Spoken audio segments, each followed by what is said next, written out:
மாண்புமிகு உறுப்பினர் அர்ஜுனன்.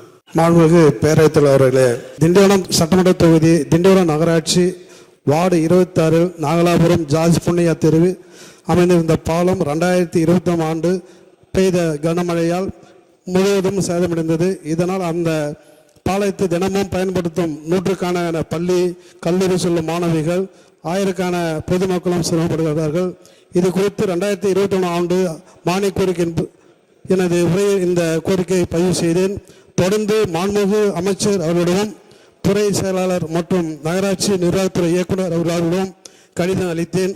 மேலும் கடந்த ஆண்டு பெய்த பெஞ்சல் புயலால் திண்டிவனம் நகரம் முழுவதும் பெருவாரியாக பாதிக்கப்பட்டதை அறிந்து ஆய்வுக்கு வந்த மாண்புமிகு முதல்வர் அவர்கள் இந்த பாலத்தை நேரில் ஆய்வு செய்து அப்போது பாலம் அமைக்க நடவடிக்கை எடுப்பதாக கூறினார்கள்.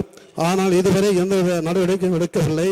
திண்டிவனம் மக்களின் மிக அவசியமான இந்த கோரிக்கையை நடவடிக்கை எடுத்து திண்டிவனம் நகராட்சி நாகலாபுரம் ஜார்ஜ் புண்ணியா தெருவில் பாலம் அமைக்க அரசு முன்வருமா என்பதை தங்கள் வாயிலாக அறிவிக்கிறேன். மாண்பு பேரவைத் தலைவர்களே, மாண்பு உறுப்பினர்கள் கேட்டுக்கொண்டது, அந்த சாலை ஹைவேஸுக்கும் நகராட்சிக்கும் சேர்ந்த இடமாக இருக்கிறதா என்று நம்முடைய அமைச்சர், முன்னாள் அமைச்சர் அவர் KS மஸ்தான் சொல்லியிருக்கிறார்.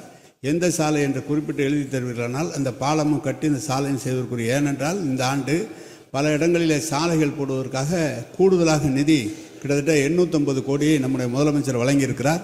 எனவே அந்த சாலையை கணக்கிட்டு உங்களுக்கு உடனடியாக செய்து தருவதற்கு நடவடிக்கை எடுக்கிறது. கூடுதல் ரெண்டையுமே பார்த்து